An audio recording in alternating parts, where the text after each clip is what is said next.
Well, good morning and now good afternoon.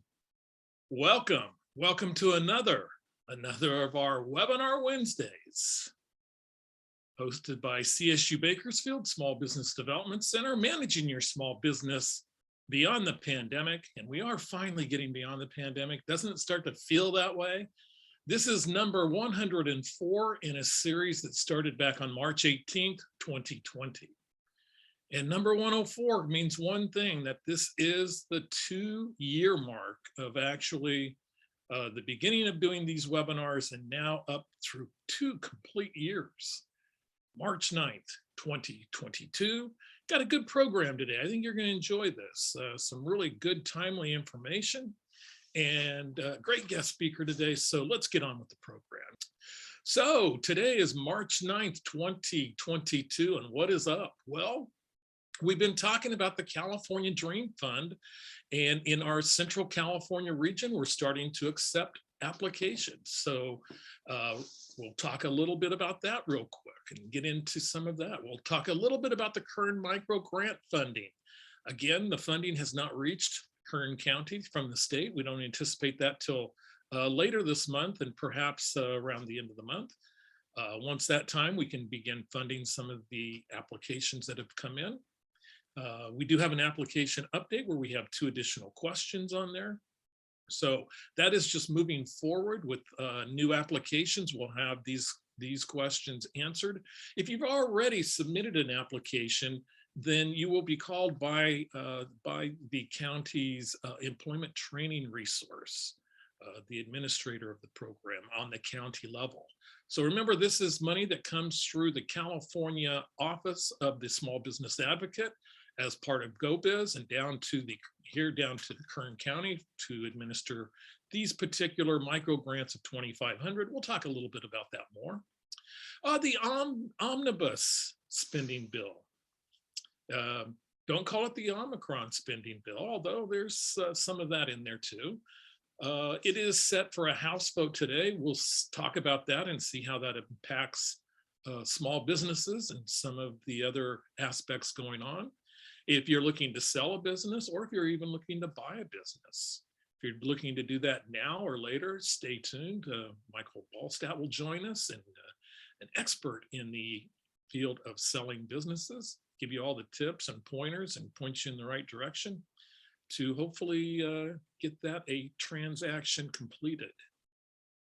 We'll also update on our open pandemic relief programs. And as always, we'll field your questions. So go to the question box and put the Q&A right there in question. We'll use our chat box, as Maureen Busher-Dang is with us today. And as always, is our producer. And she will be feeding the chat with some useful information and tips. But until that point, let's go to the polls and start with our one quick little poll question today, as we're talking about the Omnibus spending bill. The Omnibus spending bill is going to the House of Representatives today for a vote. And basically what it does is allows the government the spending authority through September 30th of 2022. So the simple little question today is, how many pages are in that spending bill? So again, your choices are 468 pages. We have 1,553 pages, or 2,741 pages. The Omnibus spending bill is going to the House of Representatives. Later, it will then go to the Senate if it's passed. Faces a little bit more of a challenge in a very closely divided Senate, but we'll see how this goes. And until then, we're just going to ask the question, is the spending bill that they're considering today 468 pages, 1,553, or 2,741? Okay. We have about 68% of you participating in our kind of, whimsical type question. Not as much fun as some, but, we're back. So with 68% of you participating, last chance to jump in and get us over 70%. And we're going to end the poll right now with 72% of you participating. And we'll share the results in 52% of you say 2,741 pages, and that is correct. Yes, 2,700. I don't even remember how big War and Peace was, but I don't think it was anything near that. 2,741 pages. 38% of you said there's no way they can read 2,741 pages. Let's go with 1,553 because that sounds ridiculous enough. And 10% of you, 468. So I'm sure it has been well read from cover to cover. And we'll get into some of the details in there in just a moment or two. So thank you for participating in our poll, and let's move right along. As soon as I get back to the PowerPoint, there we are. So what we have now is this omnibus spending bill. We described a little bit about what it does. This was the vehicle that we were hoping would carry the restaurant revitalization program. And we had talked about the last 3 weeks. This was the bill that it was going to attach to. So basically what this bill is doing is before the House right now is it will spend basically an additional 1.5 trillion for the next 6 months. Remember, the government fiscal year ends on September 30th. So in that includes 42 billion in defense spending. Obviously, there's been a lot of changes that have happened over in the world in the last few weeks. 42 billion for defense spending, non-defense spending of 46 billion. Included in that is 13.6 billion in emergency aid to Ukraine.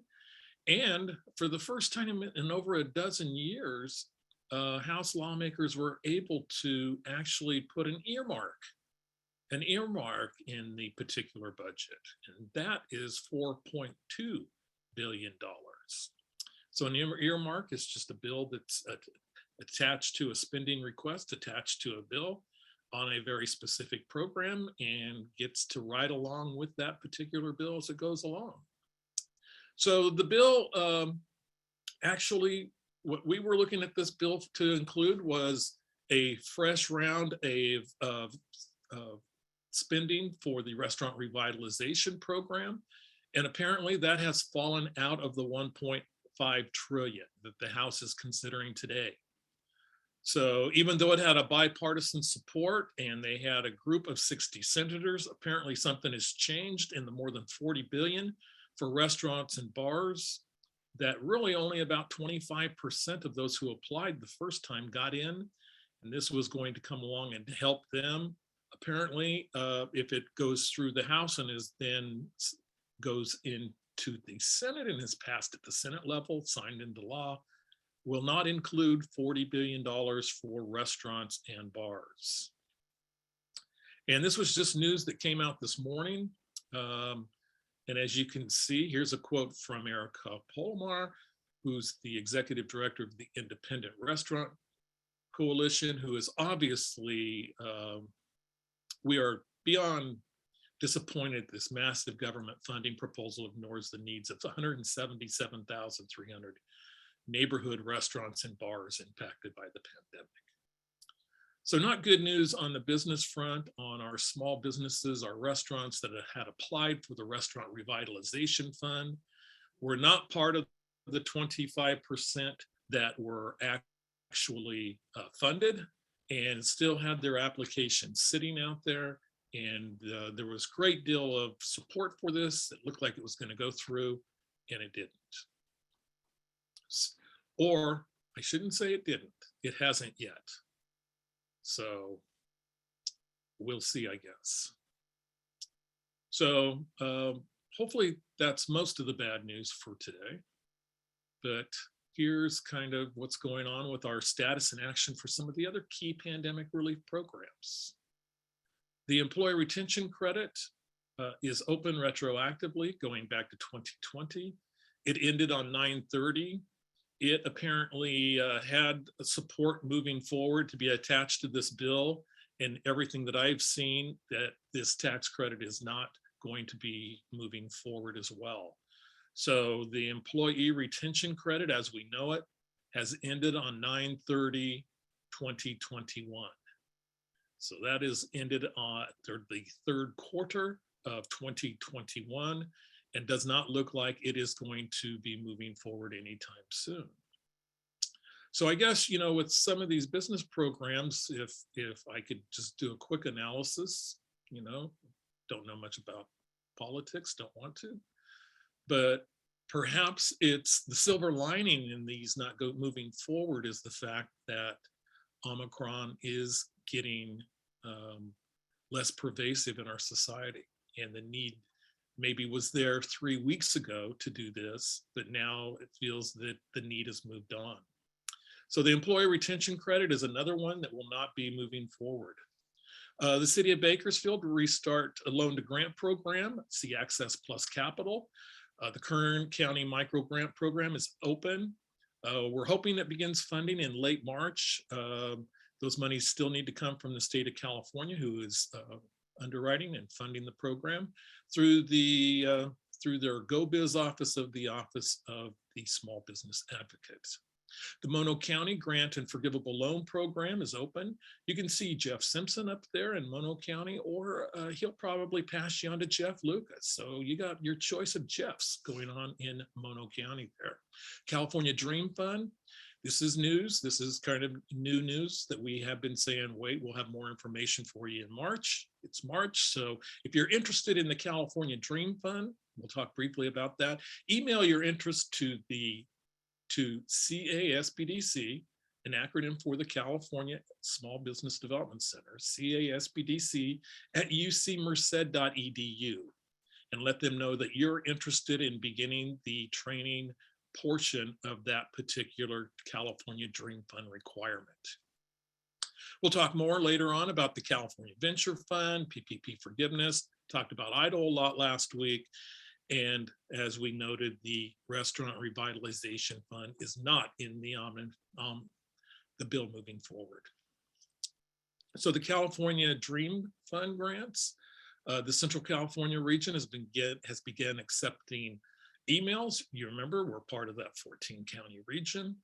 Our 3 counties of Kern, Inyo, and Mono can send an email as well as the other 11 counties within the Central California region to CASBDC at ucmerced.edu. Note that the entry into the training program and completion of the training, the business planning portion that is also going to be required, any technical assistance, does not guarantee funding. The funding then application will go to Lindustry, and we'll probably have more on that pretty soon as well. You'll remember the California Dream Fund grants are part of a statewide $35 million effort to seed entrepreneurship and small business creation in underserved communities. And there you see the amounts, $5,000 or $10,000 for new starts. It's about 50 programs running through California, maybe more. I just really don't know. But over 50 is the best guess number that I have. And again, it includes training, a business plan, and consulting, and then potentially being funded for that. The Kern County Micro Grant Program is still going. We're wading through a lot of our issues that we have had, and we'll be finalizing a lot of the approval process on that. So we appreciate your patience on that end.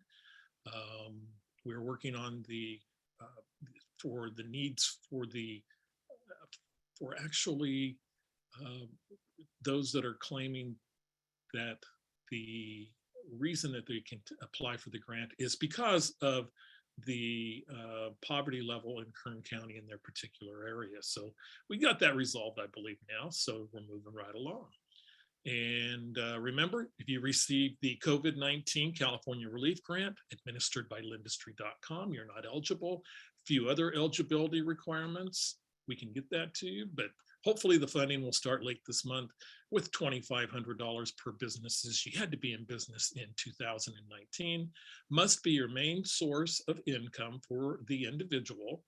Certain nonprofits are eligible to apply, and you must have had less than 5 full-time employees.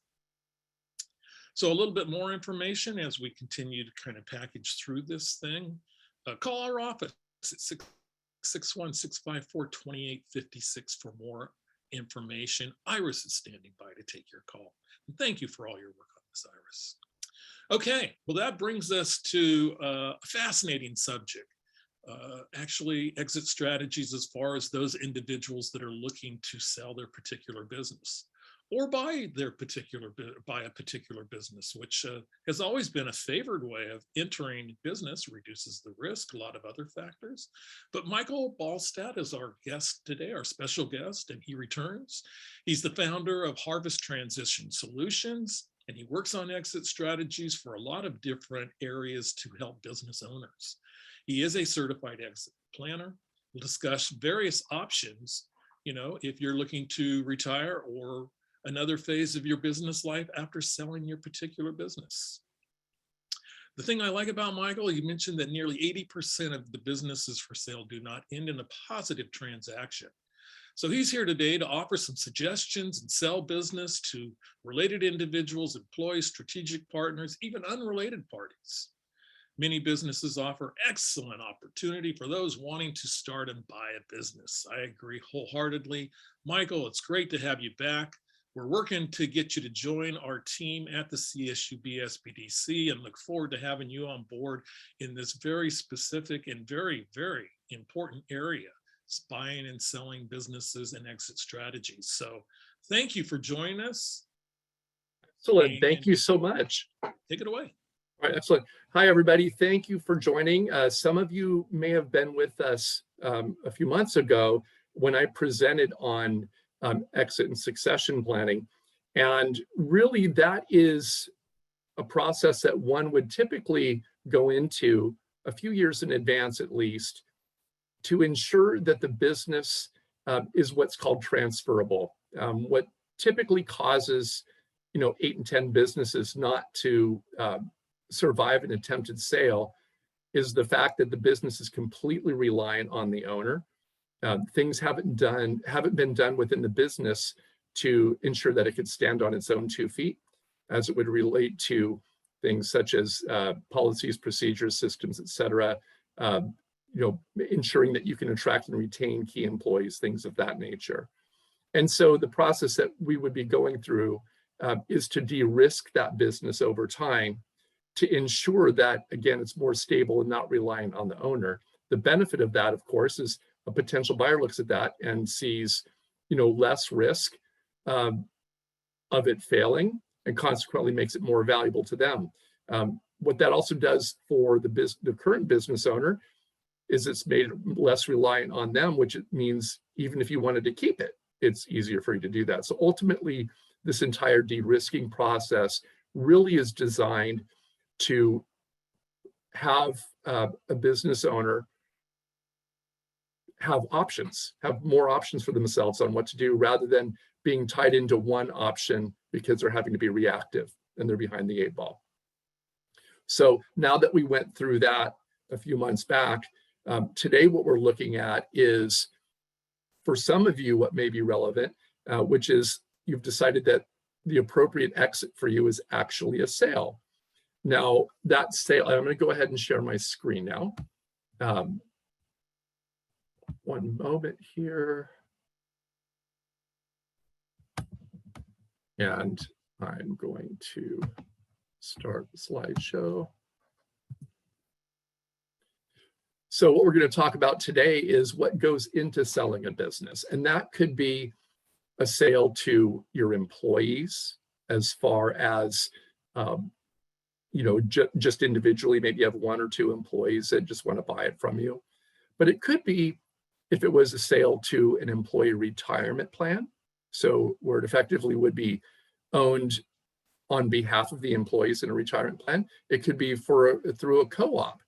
It could be to an unrelated third party. So this would be, any transaction in which you would be selling the interest in your business to other individuals or another company. So what we'll learn today is, again, the importance of having an exit strategy, not specifically how you'll do it. That was covered previously, and I'd be glad to talk to any of you one-on-one about that should you have the need. How to prepare your business for sale, using a business broker versus doing it yourself, how you go about setting an asking price, how to go about marketing your business for sale, screening and identifying qualified buyers, negotiating strategies, what buyers will be asking of you, what financing options are typically available for a successful sale, and then finally due diligence and finalizing the deal. So the slide I'm going to share with you is a little bit nostalgic. Again, I worked with a company called bizbuysell.com, which is kind of an online marketplace for business for sale listings. It has, much like the sites you see that list houses, where you'll see, realtors listing houses for sale. This is a site that does something very similar. And I was working with the Northern California SBDC, which is another region where I was helping all of their counties. So we put this workshop together a couple of years back. So prior to the pandemic, and I was actually delivering this workshop in person to small groups all over the northern, half of the state. So the information you're going to see on the following page are statistics from that period of time, but for comparison, I'll give you some updated numbers as well. So this part is true. So businesses for sale transactions have been on the rise since 2013. What the magic number about 2013 is that after the last recession, that big event that triggered it in 2007, after that, the capital markets really didn't reopen in a manner that made it attractive to borrow money to buy a business, nor were the earnings of businesses, the ones that did survive, were they healthy enough to warrant very high valuations. So it wasn't until 2013 that you started to see, businesses start to sell again, until you saw the economy recover enough to create an environment that allowed that to happen. What happened at that point in time? Well, in 2013, you'll probably remember that's when real estate also started to take off again. And year over year, July to July, residential real estate, at least in the Sacramento area, was up 13%. So that takeoff in appreciation is really what kind of kickstarted the economy again. So the growth also largely is attributed to the growing number of baby boomers exiting their business. There is a gentleman by the name of Peter Christman who he's the godfather of exit planning. He actually coined the phrase and founded an institute focused on that phenomenon. He wrote a book called The $10 Trillion Opportunity, and really what it was is looking at the generation of baby boomers. 70 million in that generation, as it's moved through phases of life. Whatever stage of life they're in, there's a demand on products and services that's outsized. And so right now, the biggest demands in that area are related to healthcare. You see lots of assisted living facilities popping up all over the place. Forecasting the demand that'll happen there. But what's also happening is a quick approach towards retirement. 70 million folks that many of them already have reached retirement age, but over the next 10 years, the rest of them will be hitting that time. And consequently, they're having to make, and some of you very likely are in that group, are having to make decisions on how to move from the period of life you're in where you're trading your time for either income at a job or revenue in a business. And you're going to be moving into a stage of life where you're no longer going to be doing that. So you need to convert your business into an asset that can provide for your future financial needs. So over the last several years, since about 2013, this growth in transactions related to baby boomers has really been growing. Also, again, as I mentioned previously, improving business financials due to a healthy economy. That has one thing that it did was, as those financials became stronger, those who did survive the recession were finally at a point where the businesses were worth enough for them to be able to sell. and banks were willing to lend the money. So at that point in time, and I'll tell you why it's even better now. So at that time, and again, we're talking back in 2019, why it was a good time for buyers is that there were increased choices. There was a greater inventory to choose from. So one could, if you've got 3 machines, where at one point maybe you wanted to get into, maybe you're a machinist, you want to buy a machine shop, you might have a couple of options in your area, or maybe you live in an area where there's not a large population, so there may be very few, if any, options when it's a poor economy. Well, as the economy grew stronger and as more people are looking to retire, buyers now have more choices, and they can select the one that has the strongest financials, the best profitability, is in the most ideal location for the potential buyer's needs. The strong and improving small business financials makes it much more likely that a buyer would be able to secure a loan or financing, because what the banks are looking at is what's called debt coverage or debt service coverage. And that is how much money is left over after paying all the bills, including paying the owner an income to service that loan. And if the bank doesn't feel good about the margin that's available there, they won't make that loan. And then historically favorable valuations, cash flow multiples. So, and we will, address this later, but in more depth, but typically businesses are valued at some multiple of their earnings. And that multiple and how high that multiple is going to be directly related to how well the business is run and how profitable it is. And so as you have more buyers, and they have increased choices, but still, as you have more buyers, you still have some constraints on supply. So that will drive the potential for prices and multiples to go up. But the other thing is that private equity groups who typically have investor monies that they've got to deploy in a relatively short period of time.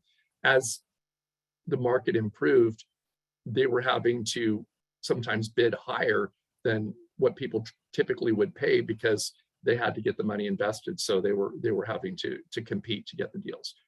For sellers, the benefit was owners started receiving higher sales prices. There were improved financing conditions for the same reasons mentioned above. And businesses, as a result, were selling in record numbers. There was cash on the sidelines. People were getting more money out of their real estate transactions that they were able to deploy in other places. And we still were enjoying historically low interest rates for borrowing. And if you were going to be anywhere in the country, California had the most transactions occurring. A little better than 1 in 5 of all reported businesses sold in the US were being sold in California. Now, when we look at what's closest to you, Fresno, probably, you're looking at that area, that was 0.8%. So 0.8% of what's going on in the country, a little less than 1 in 100 were happening kind of in your backyard. So this is the baby boomer effect. 70 million who are poised to make a big impact on the economy for the reason I mentioned previously. Those 70 million have controlled as many as 12 million businesses that at the time of writing, time of the writing of this, would be selling in the next 10 to 15 years. That's very general. They're not all selling. Some of them are hoping to transfer to family members. And again, the total enterprise value of those businesses are about $10.4 trillion that would be transferred by 2040. So literally, you're moving from a population that's aging toward retirement and would need in some manner to no longer be active in their business. So one of the things that might be a little bit surprising is, we know that, a big chunk of who's selling are baby boomers, but surprisingly, a good percentage of the buyers are as well. So you've got older baby boomers representing nearly 60% of sellers. The buyers, about 53%, are over the age of 50. The reason being, in some cases, some of you here may have experienced it yourself, the big thank you for contributing your knowledge, skills, and well-earned experience to an employer. The big thank you might be that you could be replaced with one or two or more people that are available at a lower salary. So some of that number are folks who have been downsized out of corporate America, and rather than trying to go get another role, they've decided to take a chance on themselves, because they don't have to rely on anyone else or worry about getting fired. The only person that can fire them is themselves. The other driver of that phenomenon are folks who, get to be in their 50s and have the thought, you know what, I've always thought that one day I'd want to have a business, or it would be great if I could do that. I don't want to look back one day and have regrets, so I'm going to take a chance on myself. And so it's not because they were, reacting by being downsized. They've actually decided to proactively take a chance on themselves. And so with that, you'll see kind of a bubble. You see, a number of people that were selling, they were selling to younger baby boomers. So then you'll have kind of another spike in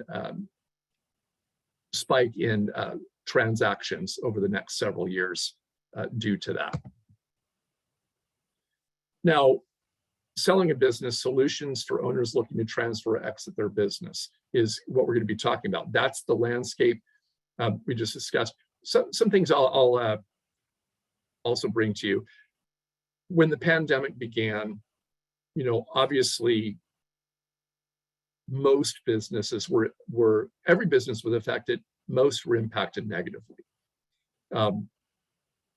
And as a result, selling was, for those that wanted to, it was kind of a crapshoot whether you'd be able to, because there was so much risk and so much uncertainty. Except in pretty specific circumstances, it was very challenging to come up with a transaction. On top of the fact that cash flow was so impacted that, it was often a difficult challenge to have enough free cash flow to cover a loan. Then on top of that, there were the complications of, do you have a PPP loan? How will that impact things? For a long time, there was confusion about how that would be dealt with in escrow. There were issues around idle and all of those things. So there were a number of complications directly and indirectly related to the pandemic that caused a slowdown in transactions and the economy, much as it did in 2007. But what we're seeing now is that last year, the second quarter of last year, we saw a reduced amount of transactions with about a 16% higher median price on businesses sold compared to the same quarter a year before. So what that indicated was that there were fewer businesses selling, but at a higher price. What that really was saying is that people recognize that, wow, you know what, once you don't have a great economy where money just flies around real easy and there's no problems, it does kind of matter how you operate your business and how well it will survive. And so people were paying attention and buying the better run businesses, those ones that had better survived the pandemic. So really you could look at the pandemic as having been a stress test on businesses in the United States. One of the things that was a buzzword that everybody was throwing programs at was this word resilience. Resilience is really simple. It's your ability to adapt in the face of challenges, of problems, of adversity. There were many challenges that were being thrown at businesses during this time. And ironically, the things that would help you be resilient in the face of those things. Effective management of cash flow, having documented processes and procedures and efficiencies, ways that if you lost an employee, you could bring someone else in and you had a, your time in dealing with the turnover was reduced. How you were able to attract and retain key employees, how well you were dealing with recurring revenue. All of those things that would help a business survive better in uncertain times like that are the very things that you would do when you're, trying to maximize the value of your business in your exit planning. It's the same thing. It's just that when you hear exit and succession, really what it is it's one piece of strategic planning. It just happens to be the piece that most people ignore and avoid like the plague, because like life insurance and like disability, who wants to talk about dying, becoming disabled, or losing the identity that you may have had for 30 or 40 years running this business that you've built and takes a lot of your time. So as you begin to wrap your head around the fact that, okay, I am going to be exiting, I'm on this call today because, this is a very real possibility to me. And for many of you, it could be that you're one of the 2/3 of people who have responded, I haven't planned at all because I have no idea where to begin. Now we're getting into what those solutions are. Now, one of the things that is going to contribute greatly to your success is what your motivation is. If your motivation is like retirement, it's something that's not reactive. It's, hey, you know what? The time has come. I just want to be proactive. I want to get out of my business so that I can enjoy the time that I have left and have a wonderful retirement. The time has come. That's one thing. And it would be that if the business is well run, you're simply doing the window dressing, you're doing like home staging, you're working with the accountant to make sure you've got everything figured out. You're fine-tuning your finances, making sure that you're not, running a lifestyle business where you're taking lots of deductions to maximize your current income, which then of course reduces the value of your business because it's a multiple of what's net, and you've reduced your net because you've taken lots of deductions. So things like that, they're pretty standard. But if your motivation to sell is because you're frustrated, because you've got HR problems that are bothering you, because you've got issues with your vendors, if you effectively, if you were to answer the question, if you saw your business for sale right now, would you buy it? If your answer is no, then your motivation is you just want to avoid a problem, or you want to get rid of a problem. And the question then becomes, okay, well, do you think anybody else is going to want to buy your problem? So that's when we look at, you could sell it as a fire sale option, or you could take the time and work with someone like myself to have an action plan on addressing those issues and make it so that you've got something that would be more attractive as a sale. So in doing so, you can avoid costly mistakes by planning your exit strategy, giving yourself a good amount of time and runway to do so. Another thing is defining your after sale interests, your life after business. And if you think about it, if you think about people that aren't entrepreneurs, that have a job working for somebody, and you see them when they retire. We know, you've probably seen it, people don't retire well. Oftentimes, they don't live as vitally once they retired. I can tell you my dad, for instance, my dad worked at 4:30 every morning. He was a machinist. He never missed a day of work that I know of. He passed away 4 months after he retired. I mean, purpose is so important at giving us something to look forward to.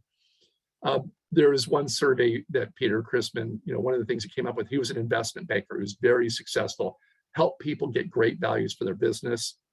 And he started to notice something after one interaction with a particular client. he started to notice more and more that people weren't happy when he run into them months later. And so he did a survey, and it was a multiple choice question in this case.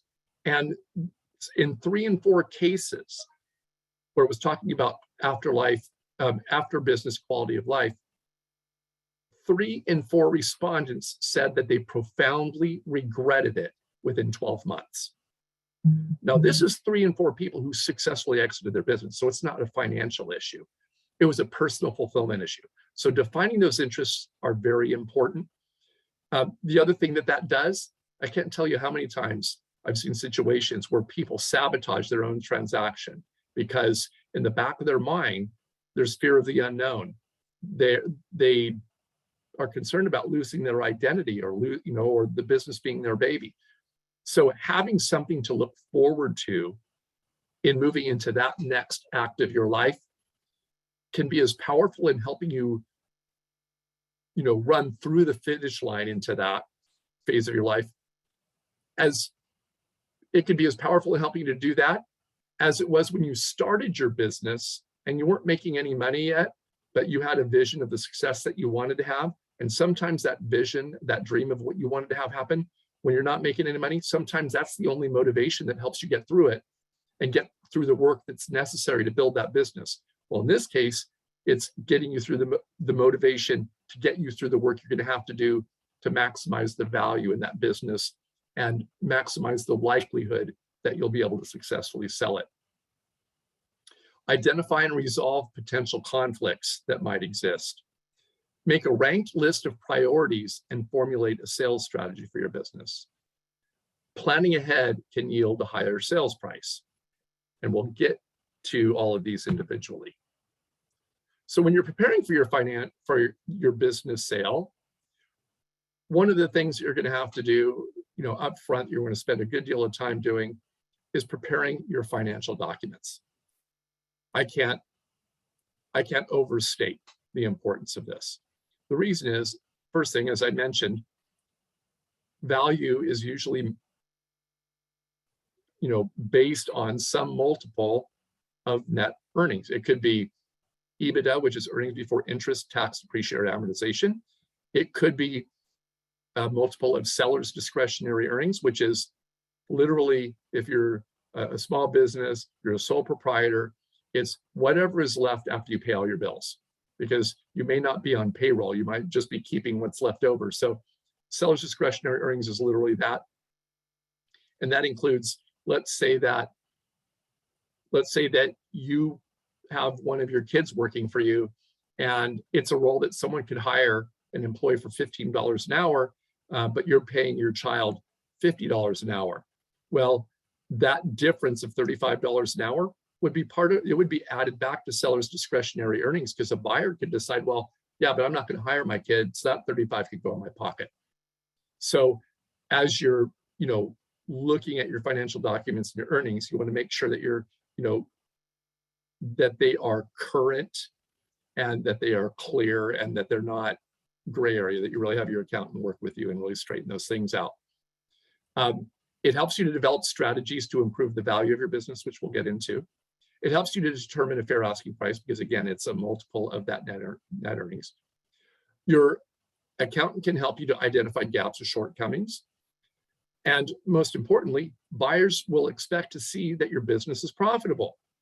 Because believe me, why should they pay a premium to buy a business that's losing money? They can figure out how to lose money all on their own. They don't need your help to do that. So they'll expect to see the business is profitable, but a proxy for the buyer is the bank. So the bank also is going to want to see that you're profitable, and they're going to want to see an appraisal. And the appraisal, they're going to come up with their value based on the quality of your financial documents. So you can never start too soon with that. And I know that because of a phenomenon that's occurring, I know some of you may be on here because you're saying, Mike, and actually I've developed another program for this in another area of the country and launched it. There's a lot of people who've come out of the pandemic and saying, I'm done. The economy is open. I don't know when the other shoe's going to drop.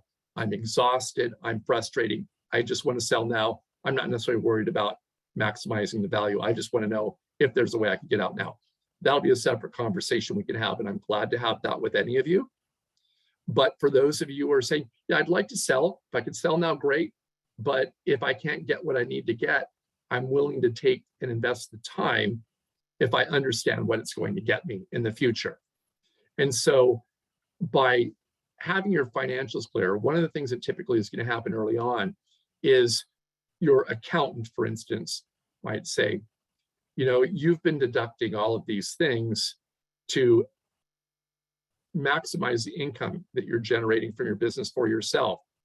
Your priority now has changed, and you want to be able to sell the business so that you can generate some amount of income for you in retirement. In order to do that, because banks are going to look at 3 years of financials, we need to adjust our deduction strategy, or we may be needing to adjust some other ways we're handling expenditures, or maybe some of the strategy on what we're spending may need to change in order to maximize our net income, such that a buyer will find it attractive at a higher price, and banks consequently would be willing to lend at that price. So what documents are we talking about?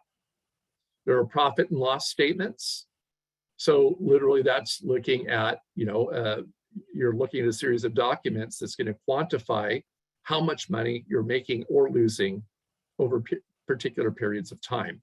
And again, they're going to be looking at those generally over the last 3 years. A current balance sheet, most of you are going to understand what that is, but that's really kind of a ledger of, what you own offset by what you owe.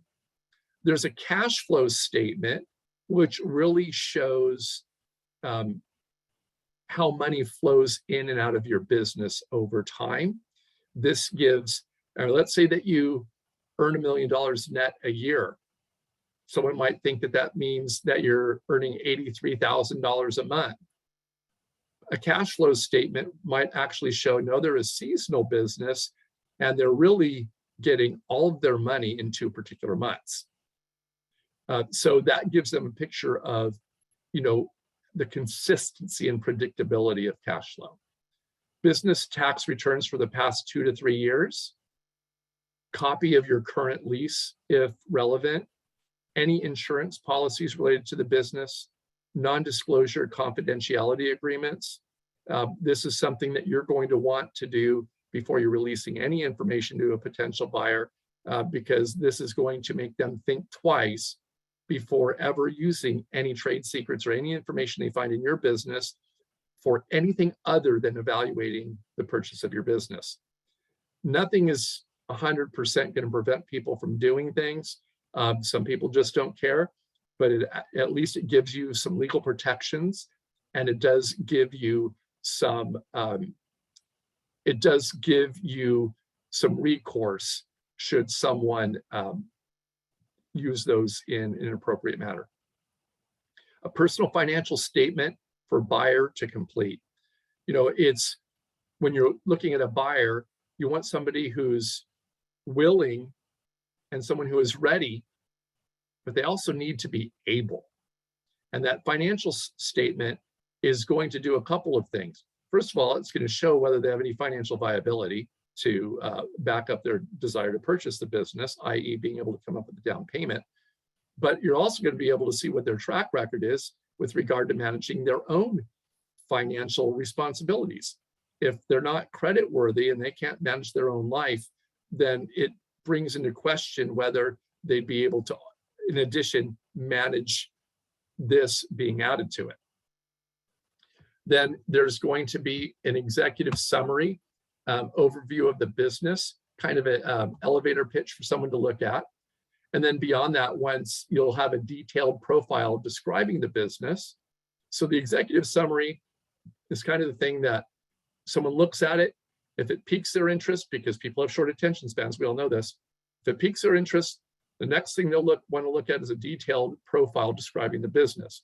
That detailed profile is going to lack identifiable information. It's going to be kind of anonymous, so that, because one thing you want when you're selling your business is you want to maintain your anonymity, because the last thing you want your competitors to know is that you're looking to sell.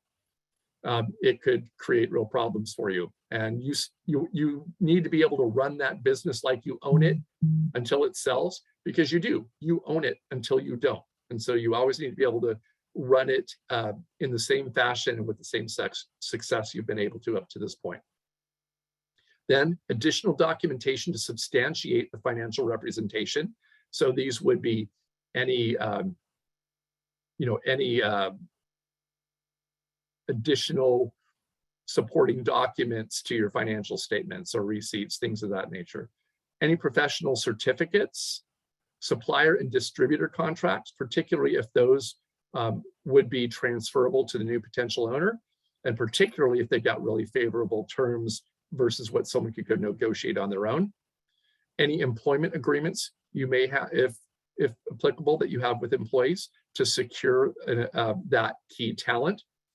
An offer to purchase agreement, which would be an offer that would be submitted to you by a potential buyer once they've seen your business, have done their initial due diligence, find it attractive, and want to move forward. No differently than if someone saw your home listed online, got their realtor to take them on a tour of the property, they're going to submit an offer, and they're going to take, they have up to, in real estate, they're going to have up to 17 days to do inspections and all of that.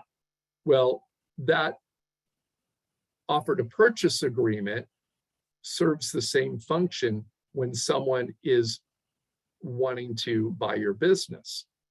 That's going to, if you accept that offer, then they've got a period of time to evaluate your documentation, get an appraisal, all of those things.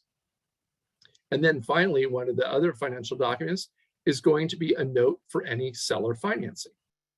As I mentioned, we will get into the types of financing that help make a deal successful. I'll tell you one of the things that contributes to much greater likelihood of getting a deal done is that the seller is participating in some fashion for some percentage of the deal. Not saying you have to carry all of it, not even saying carry the majority of it. It's just that, some percentage of it shows goodwill. It shows the bank that you've got confidence that the business can survive beyond you. So in setting an asking price, one of the things that I'm going to say is that working with a broker or an M&A advisor, depending on the size of your business, is something that I would recommend. Now, with all that being said, you aren't always able to. I know, for instance, right now, I've had a number of cases, this is why I've developed this other program, run into a number of cases where businesses haven't been able to find a broker. In some cases, it's because of their geographical location, rural areas. In some others, it's because of their size. Typically, they've got a commission rate in the 10% range, and or a minimum fee. So if you've got someone who says, yeah, we've got a 10% commission, but our minimum is, say, $15,000. Well, if your business is worth 45, that's a 33%. So sometimes there's some financial constraints that make it difficult to work with somebody. With that said, if you're able to, it's something I recommend, because, selling real estate is one thing, and people are licensed to do that. And any of you who have dealt with real estate know there's lots of documents and lots of signatures. There's a lot of I's to dot and T's to cross. And, what goes into valuing them and all of that. Selling a business is, I don't want to say exponentially more complicated, but it is many times more complicated because there's a lot more that goes into it. There are many more moving parts. Sometimes it involves real estate, sometimes it doesn't. And not only that, the decision to sell the business, or just being involved in that process, can be very stressful and overwhelming, because not only is it complicated, but one, it may be the only time for most people that there can ever be involved in a transaction like this. And it very well may be the most impactful set of decisions to make sure you have enough financial, in the way of financial resources, to meet the financial needs of the rest of your life. So working with a professional in this area I can't overstate the importance of that. And I would also say, I would include with that, the only tax and legal advice that I will give is that you should have tax and legal advice.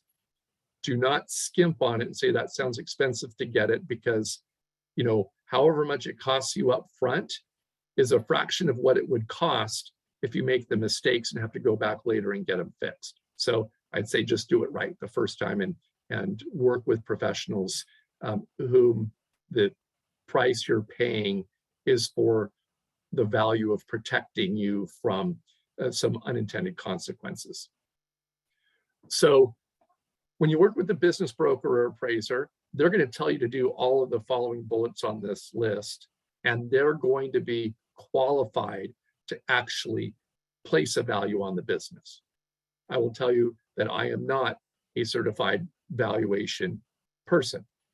I can tell you how they go about doing it. I cannot tell you what your business is worth. A broker typically is certified and has a license for that.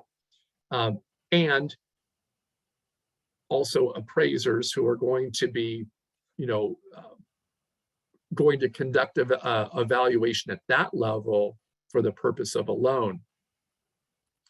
And so in order for them to come up with that value, again, you'll have to have all your financial statements in order, as we mentioned before. You're also going to estimate the value of your tangible assets. That would be anything physical on your balance sheet. Then there would be, you would do a value using a number of different methods, depending on the type of business. There would be asset-based, there would be earnings multiple method, there would be comps method, which is how homes are done. There's also, what's called discounted cash flow, which is probably most commonly used, but isn't appropriate for every type of business. And then there's also with Biz by Sell, the company with whom I, did put this together with. They have reports that are local market studies. So basically, they'll be able to kind of give you a comps of what has sold through their platform and what those prices were on businesses similar to yours.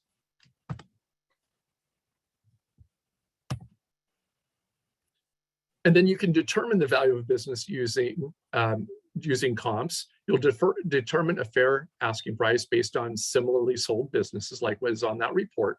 And you'll be able to research that through a database of 100 plus sold businesses. So what they actually got.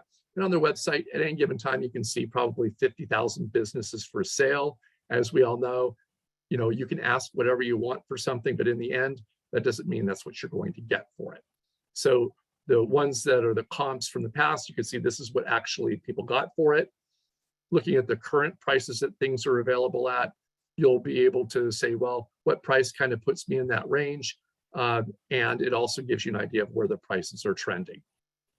It also helps you to gain powerful insight into your chosen business category. Have an understanding of what that landscape's like. Now, if you're working with a broker or you're working with an advisor like myself, we'll be able to get you additional resources. But this is kind of in a one-stop shop place that you can get these things, and it's really inexpensive, but it's also more general. So next thing you want to do is find ways to increase the value of your business. Now, I had mentioned earlier on that these prioritized action items. When one's doing exit and succession, just to keep it, again, we're not going to get too deeply into it. There are 4 C's that drive 80% of business value. Now, 20% of the business value likely is going to be your the net income itself and or the assets, right? Any multiple of that, 1, 2, 3, 4, 5 times, whatever it is, those earnings are going to be generated from what I call the 4 C's. This is going to be your structural capital. That's your systems, policies, procedures, IP, your brand, and your recognition and reputation, right? It's the who and the how of your business. It's what I would see if I'm looking at a McDonald's on the sign where it says billions and billions served. Some people say, well, people must really like their hamburgers that are a consumer.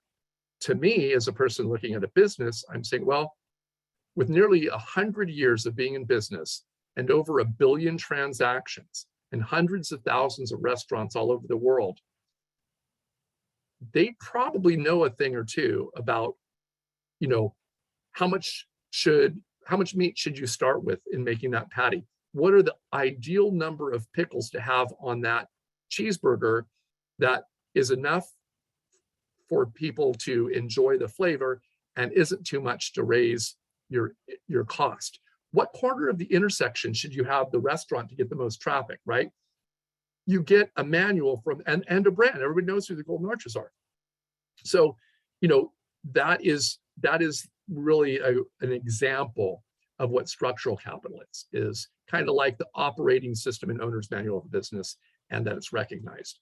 Your human capital is the second one. That's the right people in the right seats executing on that structural capital. There's your social capital, which is the culture within your business.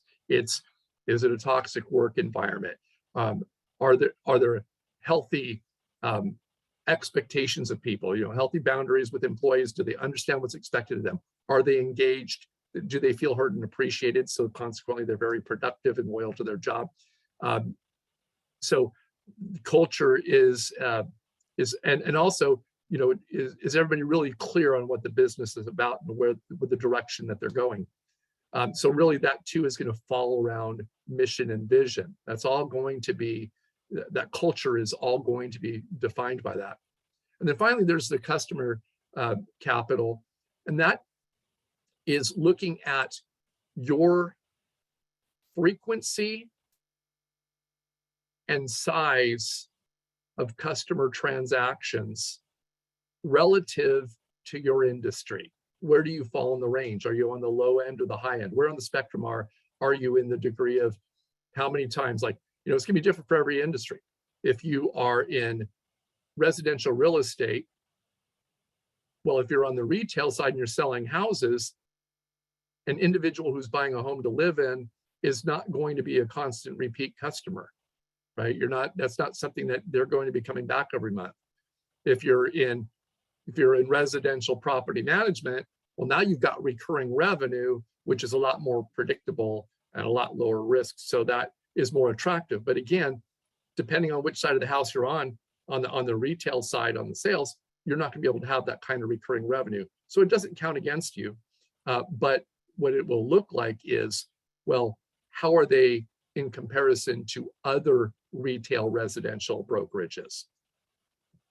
Okay, so that's the customer capital. So by closing the gaps that you have in those 4 areas, the more you close those gaps, the greater you reduce the risk, meaning the less risk perceived by a potential buyer, and therefore the higher premium they'd be willing to pay for your business. And so when we're looking at someone who's going to be willing to take the time to maximize the value of their business for an exit, the first thing they're going to want to do is look at how do we improve our net earnings. Okay, so that's stuff you can be doing literally today. Everything else that we're doing in those 4 C's is, you know, this first thing is to increase the net earnings, and then the 4 C's we're talking about is to increase how many times that number you're going to be able to sell your business for, if that makes sense. So with that, to increase the value, you're going to find ways to increase sales, reduce costs, and create efficiencies. in creating sales, obviously if you have a 10% increase in sales and you've got $1 million in revenue, a 10% increase would take you from $1 million to $1,100,000. If you reduce your costs, well, let's say that you've got a 10% net right now, so it's $100,000. Well, if you were able to reduce your costs such that you reduced your net, or you increased your net by 50%, well, that'd be $150,000. And since the increase in your profits is going to have a greater impact on your value. But by increasing both, now you can have over even a couple of 3-year period of time, you can have a significant growth in the value of your business. So all of that is going to be done by first creating streams of recurring revenue. One example of that would be if you were to have a winery. Well, if you had a winery by itself, you rely on people coming in to buy bottles of wine, and you're largely probably going to be a seasonal business, and your revenue is not predictable. So when you come up with a wine club and you've got people on auto pay, well, now you've just took a business that has got notoriously unpredictable revenue, and you've made them ultimately predictable. That more highly predictable cash flow is going to be more valuable to a potential buyer. You're going to establish processes to enable companies to function more effectively. I like to say it like this. I tell my clients, I will never be the expert in your business. What I am an expert in is helping identify systems and processes that will help you to get the most out of your business, and to help to get you out of your business more, to get you more of your time back. Then you're going to want to cultivate a high quality workforce. Again, being able to attract and retain employees. You need to find a way to position your product and services to stand out. So that would really be taking some time and a part of your budget to consult a marketing professional. As virtually every SBDC has marketing professionals in their ecosystem that you would be able to have access to at no out-of-pocket cost. So I would do that. Highlight your tangible and intangible assets. Again, the intangibles are in those 4 areas that we just talked about. And again, in the interest of time, if you want more specifics on that, you'll have access to my email address. I'm glad to talk to you one-on-one, or you can raise questions at the end. And finally, you're going to want to mitigate any risks or liabilities, both financial and at your facility. So, some risks that you might have at your facility would be, frayed carpets, something that somebody could trip over, right? All of these things represent risks that, while you own it, create a risk of you getting sued, but also is a red flag in the eye of someone buying your business. So it's almost, again, like home staging. You're going to want to deal and address with those things before you sell. Financially, to the degree that you can, you want to make sure that your debt is well managed and not overbearing. You're also going to want to make sure that another financial risk would be aged receivables. Are your receivables, and are you having, do you have a lot out there that maybe are still from the pandemic, where you've got customers that are taking long to pay? So wanting to purge some of those, and I can give you some strategies on how to do that. Having debt inventory in house, making sure that because that's tying up capital, that you're not focusing on high turn inventory. You've got stuff that turns slowly. So these are a number of risks and liabilities on your books financially that you'd want to address. So you're going to create curb appeal by tidying up, getting rid of clutter, taking care of any necessary repairs, add a fresh coat of paint, remove any excess equipment. Anything that does not add value to your business, you need to purge. It's much like purging clothes that you haven't worn in 20 years. We look in the drawer one day and we can't get anything else in. It's like, well, gosh, can't get any new clothes till I get rid of this thing that, you know, when I weighed 20 pounds more and now it just swims on me, I need to get rid of it. Why am I holding on to it? In your business, it would be any equipment, anything that's obsolete, any fixtures or anything that are no longer relevant to your business. And if you say, well, yeah, but I can't get as much as I want for it. You have to weigh, well, you can sell it for less and blow it out. The same with aged inventory. You're better off probably purging it and getting cents on the dollar for it versus looking at how it will impact the attractiveness and consequently the price of your business that somebody's willing to pay. So again, the benefits of using a business broker, they maintain your confidentiality and protect your business identity. Again, you don't want the rumor mill going that you're selling before you're ready for that to be known. You don't want your pursuit of a sale to impact the business that you're getting. You know, competitors going out and saying, oh, you're thinking about working with them? Gosh, did you hear? You know, they're getting ready, the owner's getting ready to retire. They're getting ready to close. Things that now will reduce the value of your business because maybe people don't take jobs with you anymore because they think maybe you're not going to be there. They don't know how the work will get done. So you really want to protect that confidentiality. What you also don't want is you don't want tire kickers and every potential buyer calling you, asking you a lot of questions or asking you, you know, if you'd be willing to take a low ball price. A lot of things that not only would, as is in the next point, distract from your focus on running the business, but let's face it, no one wants to hear they have an ugly baby. And we don't want people calling and saying, well, I really don't think your business is worth that. I'm willing to give you X. It can be demoralizing. It can affect your morale and consequently the morale in your business. So it can leave you to focus on running your business. And they advise you on preparing the business for sale. So some of these high level things I'm discussing today, retaining them, you know, the commission that they're going to earn in helping you sell your business, the value of that is the degree that the advice they're providing you helps you to avoid pitfalls and identify areas that will allow you to get a higher price for your business. And the ideal would be that using the broker would pay for itself, not only in price, but also in the headaches saved of you trying to navigate a transaction that you've never done before in your life. That happens to also be one of the most overwhelming and stressful periods in your life, more than pays for itself. They locate and screen qualified buyers, so they act as the person that would market your business as an opportunity. They serve as a buffer between the seller and the buyer. So in other words, instead of someone calling you and saying, I think your business is only worth X and you blowing up at them, I know I would, they tell the broker, yeah, I think I only want to offer this. I don't think it looks like great. The broker is going to position that much more sensitively with you.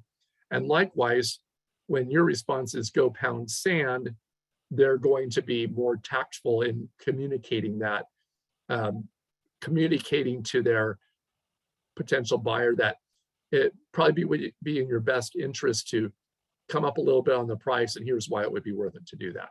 So it'll be a lot more tactful and strategic for you. They're going to handle the flow of documents and negotiations, again, ensuring that you're not missing, dotting any I's or crossing any T's. They're also, as experts, going to be able to help navigate through any issues. And many of them are experienced in valuations. So they're going to be able to not only provide you a valuation that can be used in listing the business, but they may be able to provide you one that's defensible, so that they can tell you, yeah, when the bank comes in, they're going to want an appraisal in depth. This is what it will look like. And while they may not be able to provide, the bank may not provide or accept their appraisal for the transaction, they may want their own. At least you could be confident in the fact that the broker has looked at the same information and has produced their appraisal based on that, using, you know, what are, generally the standards. Now, some of it is an art and some of it is science, and so there could be a difference in what they perceive as a value, but it likely is not going to be a significant difference. Now, you can also connect, if you don't know any brokers, you can connect with those on Biz Buy Sell. They've got about 6,000 brokers on there, just like looking for a real estate agent. It shows what their credentials and certifications are, what their background and experience is, their areas of expertise, not only by industry, but also by, county, where they are geographically. And then also a track record of what listings they have for sale and what listings they have sold. So you can get an idea of, does it look like they do very many deals, and do they have any real experience? And if they do have experience, is it current experience in this market? Someone could have sold 100 businesses, but if they haven't sold it, if they haven't had a listing in 5 years, it's a whole different environment right now. They're the #1 place to list a business. They have, they've again have facilitated as a platform over 100,000 businesses being sold. They have free distribution through their leading media partners, which include Wall Street Journal and US Today Network. So anybody who's listed on here, those listings get pushed out through those, widely seen, published, newspapers. And then also, if you're with SBDC, you get a 20% discount on their pricing. You're able to create your listings on there in 5 minutes, include photos. So this is all done, and you guys are going to be getting, I believe, a copy of the slide deck, so you'll see all this.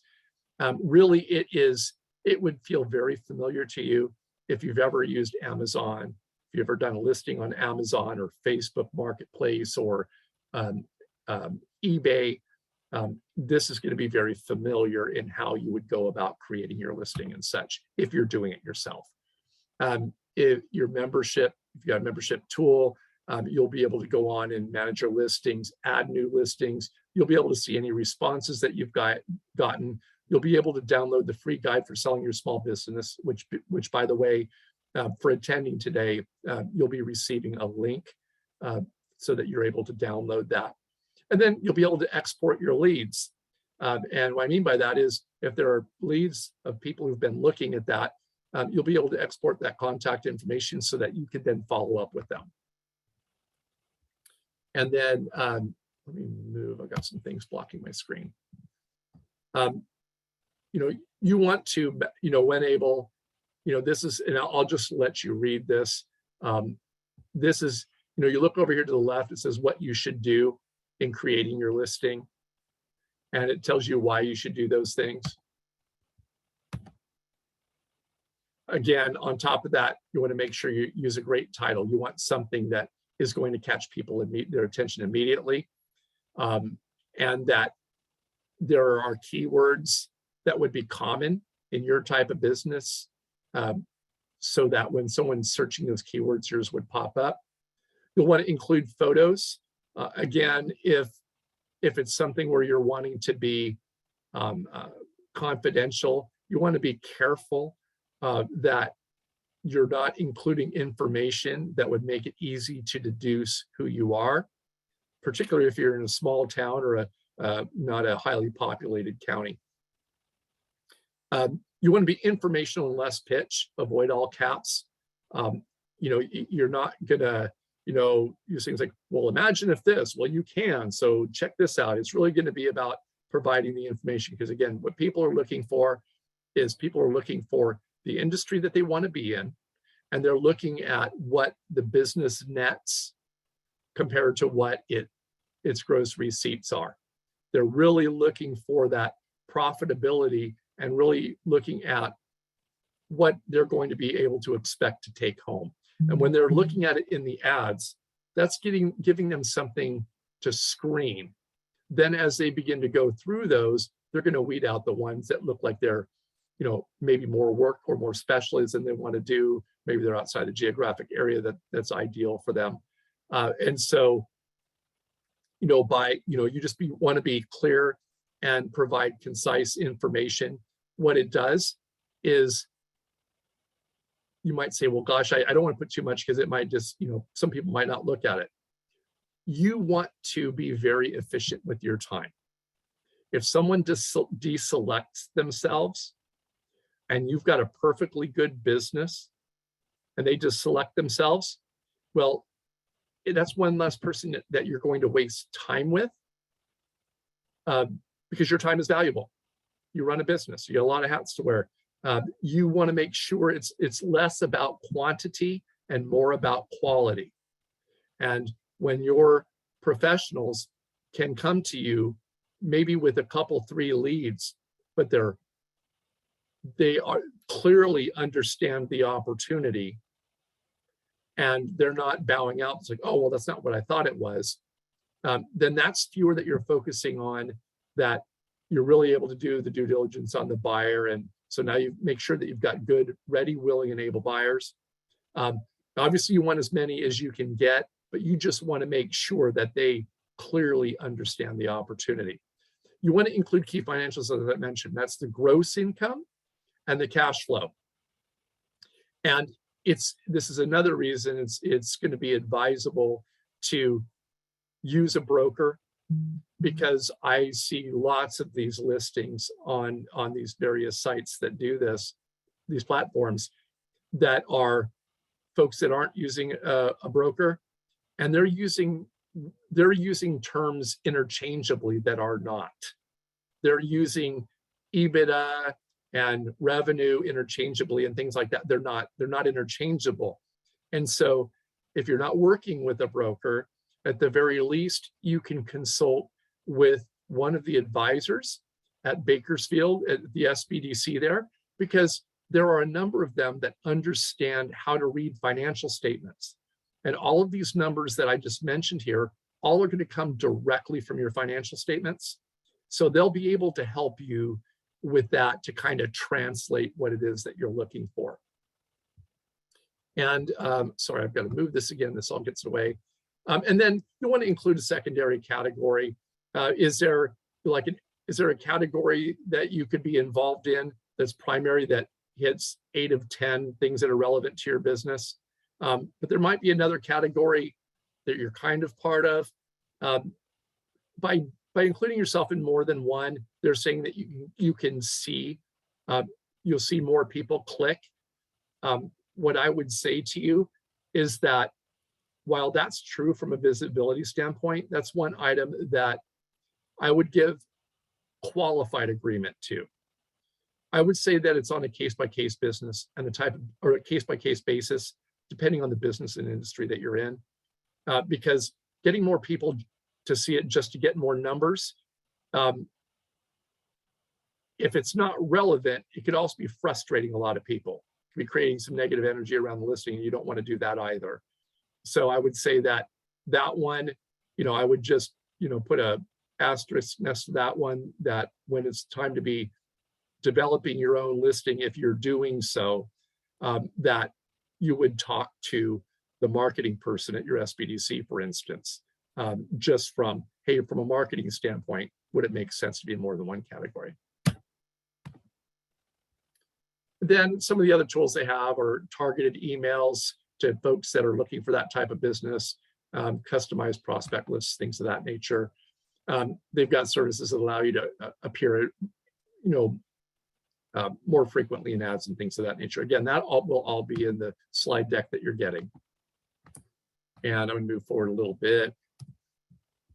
Okay, so the next thing as a seller is identifying qualified buyers. So we've already talked about getting your business ready for sale.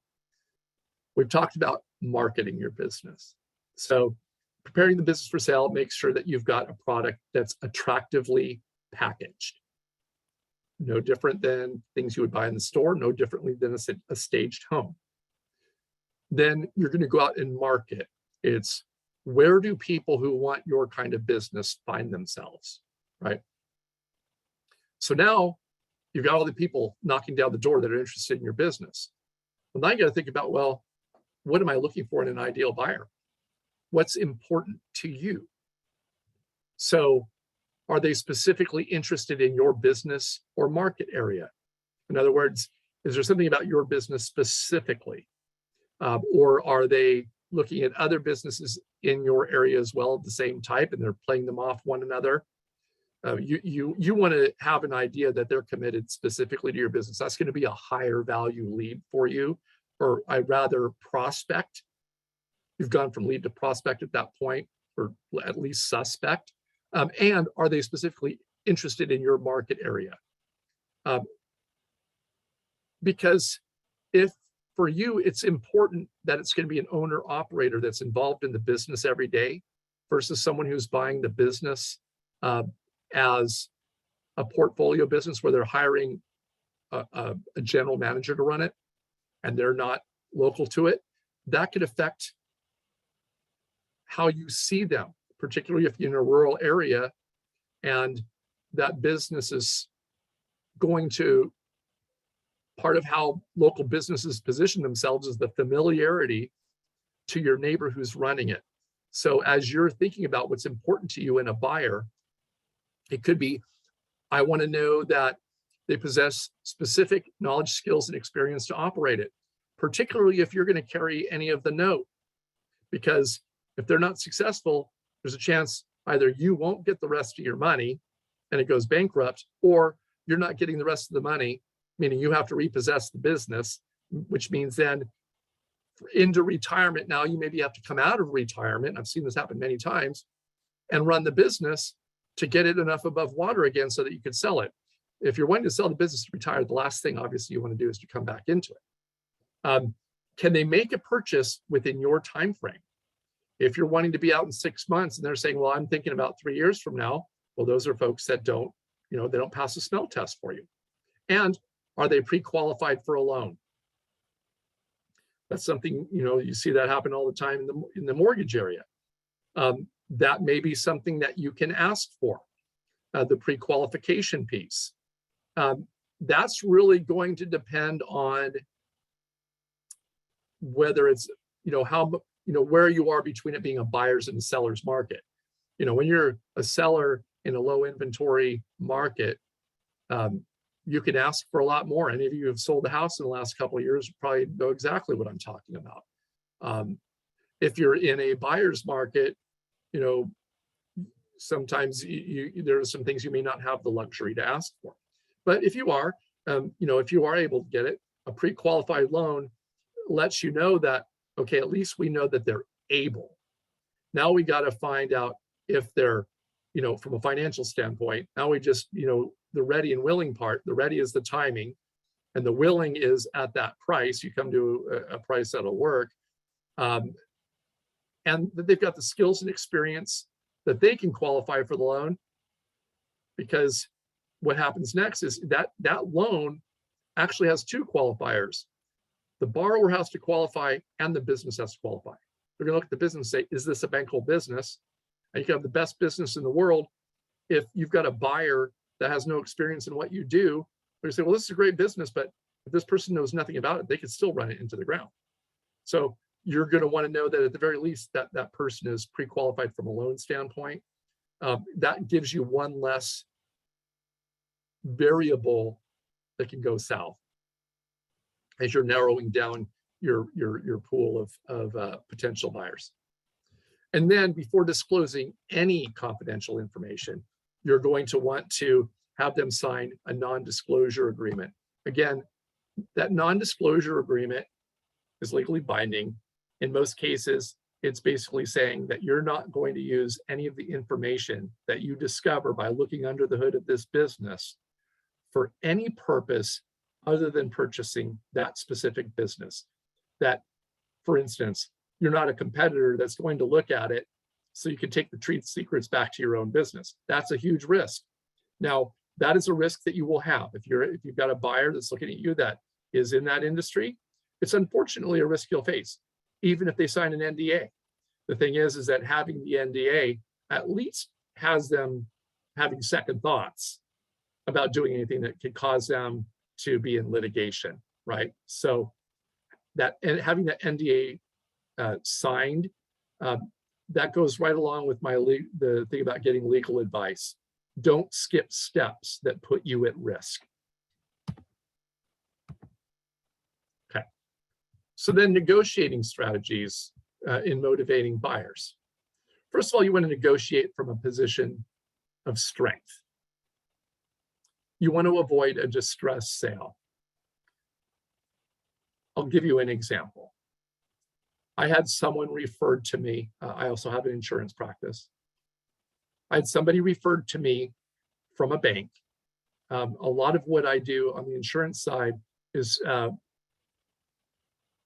helping applicants who have applied with a bank for an SBA loan that don't have enough collateral. The bank will want life insurance, and oftentimes it's last minute. And so I have a program with that where we're able to do that in 7 to 10 business days. So I have banks that call me all the time. And in this one case, this person was buying their sister out of a business that they had inherited, and he was $1 million short on collateral. So we did that piece, and I asked him, have you prepared for your exit? No, Mike, I'm just getting the business. I don't even want to think about that right now. And I said, well, I can understand that, but you're almost 60 years old. When were you thinking about eventually retiring? He was 65. I said, do you think owning the business is going to change your priority of that? He goes, I might want to work a little longer. I said, well, you're going to have a 7-year loan. So right now at your age, you're going to want to retire. Your retirement age is at the time you're done paying off the loan if you don't pay it off early. But if you want to retire at 65, you want to give yourself enough runway to make sure it'll work for you. I said, do you know how you want to exit? He goes, yeah, the whole reason I'm buying it is my son works here, and he's going to want to own it eventually. So, well, that's great. Well, part of that preparation is that there's clear understanding of expectations. You can't afford any family dynamics from outside the business, particularly unhealthy ones, to replicate themselves in the business. So there needs to be a clear understanding of what's expected, how it's going to work. There's communication with the employees so that there's not resentment of junior all of a sudden walking in while these other folks maybe worked here for 20 or 30 years. And so you need to plan and prepare. So he kicks the can down the road for a couple of years. And he finally says, hey, Mike, I want to talk about this after the holiday. Well, guess what happens after the holiday? I get a call. Things have changed. I was just diagnosed with stage 4 cancer. So of course, you know what he did. As soon as he was diagnosed, well, now he's motivated to address this exit and succession issue. Calls his son, this thing he's been avoiding. Son's no longer interested. Why? The last time his son heard about this was 2 years before, and he'd been putting in all the extra work and commitment because he thought he was getting the business, but he's not hearing about it anymore. His wife's, a little frustrated with him being there all the time and not at home with no evidence that it's going to change. He says, Dad, I'm not interested anymore. I had to make other plans. I didn't really know this was happening. So now here's a guy with stage 4 cancer that's got to find a plan B. Fortunately, he was in an industry that was going through consolidation, was able to find a buyer relatively quickly before his condition was observable, so that they weren't, no one was able to kind of take advantage of his situation. But that goes to that first point: avoid a distressed sale. Plan ahead. By planning ahead, you leave yourself options. If you don't plan ahead, oftentimes you might have a couple of options, and really what you're looking at is which one is the least unattractive. Usually you're leaving yourself with situations that neither of them put you in a strong position. You want to leverage the valuation. If you walk in with a number that you just pulled out of the air, and I'll tell you, that's what happens. Survey of business owners, one of the question was, have you had your business valued in the last 3 years? 44% indicated that they had. Of those 44%, the follow-up question was, who did the valuation for you? Well, some of them said their accountant. Some of them said that they hired an appraiser, but a good chunk of them said that they or their business partner valued it themselves. Well, I don't have to tell you probably that numbers are inaccurate. In fact, the standard deviation of that error is 60% above or below the actual value. So people typically overprice their businesses by 60%. I had someone recently that came to me and they had listed their business and they're like, yeah, I've got brokers coming to me and telling me I'm way too high on my price. I said, well, did you use the evaluation that you had been provided by giving someone your financials? He goes, oh, no, I was about 5 times that value because I just knew that it was worth 5 times that much.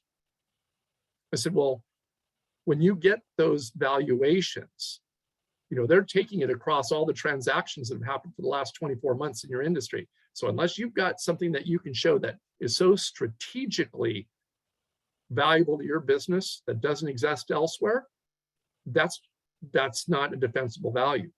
So by getting a value in advance that it's in writing, going into negotiations, you can feel very comfortable and confident when someone comes to you and tries to negotiate and tries to lowball you. Keep your emotions in check. If you're using a broker, they're going to be able to have objectivity. For many of you, your business, it might be your purpose. It may be, have you spent 60 hours a week while you're awake, not including the hours you wake up in the middle of the night worried about certain aspects of your business. It's been a huge all-consuming part of your life for a long time that you've poured your heart and soul in, that you've sacrificed other things you could have been doing to be doing that, time with your kids and your families and such. Your families have sacrificed. And to have someone come in and tell you you've got an ugly baby, it's very easy to be emotional about it. But that also does not leave you in a position of strength while you're negotiating. Another thing you want to make sure to do is try to attract multiple competing prospects. Just as you see in this real estate market, you'll see bidding wars happening on houses. Kind of this FOMO, fear of missing out. Everybody's trying to get the house. In your business, what M&A advisors, in some cases a broker will do it, but M&A advisors, really they're trying to create an auction type environment. They're going to create a due diligence room that has all of the due diligence documents and things, and they're going to create the suitor list. They're going to create a group of leads they have that have either expressed interest in businesses like this years in the past, or they've missed out on deals in the past with similar businesses and wanted to know when the next ones were coming up. And they're not going to go talk to them at one at a time. They're going to be going to all of them at once. And these folks are all going to be competing against each other. When possible, that's the way you want to approach it, because then people are competing. You want to consider any concession in advance. Here's what I mean about that. If you've done no preparation and you list your business for X dollars, and someone comes to you on day 100 and offers you 20% below your asking price, and you're stressed and you're frustrated and you just automatically say, okay, that's over with. Well, the risk is you have no idea if you sold it for enough for you to get what you need out of it. So in advance, you think about, what do I need net out of the business? How much time am I willing to work in the business to support the transition? Am I willing to carry a note? If so, how much am I willing to carry? Think about this for a moment. Let's say they'll give you 110%, 110% of your asking price, but you've got to carry a note. And you say yes, because that sounds fantastic. What that means is you don't get any of the money up front. Well, let's say that you have an expense soon after selling that business. One for sure is you're going to have to pay the commission on the sale if you're working with a broker. But maybe you've got some other expenses. Maybe you've got to buy the moving truck or pay for the moving truck because you're going to move out of state. You're going to move to Florida to enjoy the weather there, or you're going to move somewhere where your grandkids are, whatever the case may be. You could leave yourself in a liquidity crunch if you haven't considered those things in advance. So in advance, aside from having a valuation that's defensible, sit down and think, when I sell the business, what do I absolutely need minimum in my hands up front when that deal closes to meet any near to intermediate term and intermediate to immediate term obligations? You'll want to have that. You'll want to have, what is the maximum amount of time that I'm willing to be available? Well, if you're expecting that you're going to be leaving right away, that's probably going to be rather limited. What is the maximum amount I'm willing to carry that would allow me to make sure that the price leaves me enough in hand? So by having all of those things in advance, when someone makes you an offer, even though you're excited to get it, you have less chance that you'll make an impulsive decision because you've got some objective data with which to consider that offer and whether it meets your needs. Obtain a letter of intent.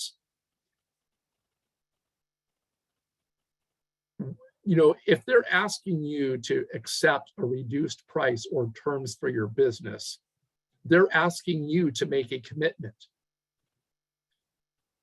Why would you make a commitment if they haven't?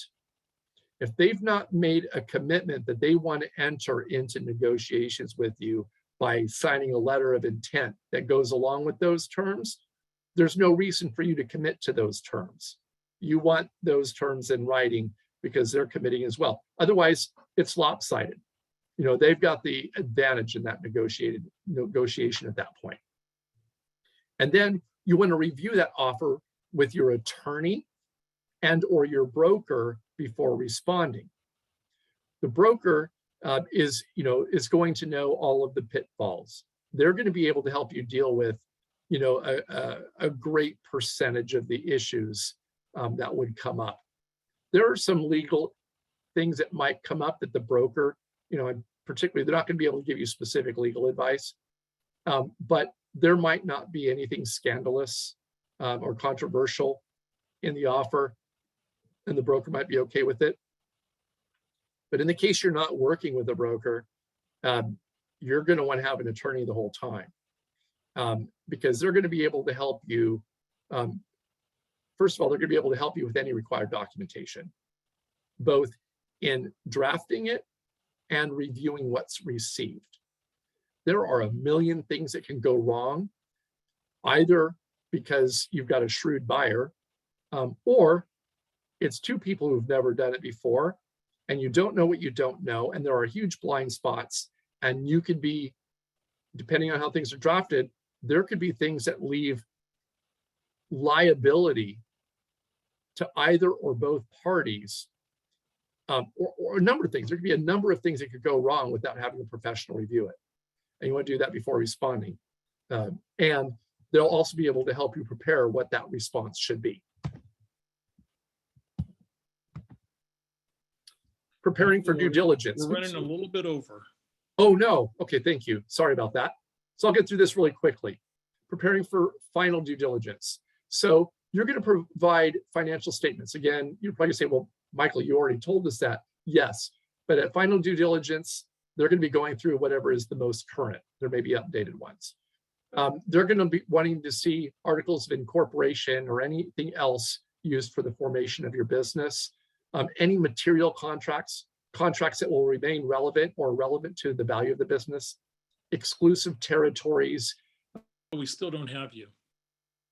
Cannot hear you. Don't know what happened.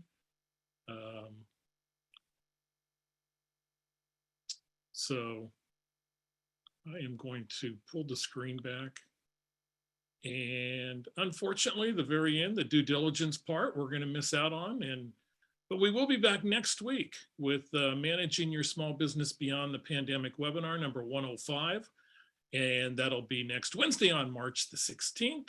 So for Michael Balstad, and sorry, Michael, for the technical issues, and Maureen Busherding, I'm Kelly Bearden. Our special guest next week will be Thea Chase and Michaela Bale, and we'll be talking about a lot of things happening in the Eastern Sierra. So thank you for joining us this week, and we'll be back next week. Everybody have a great week. Goodbye, everybody.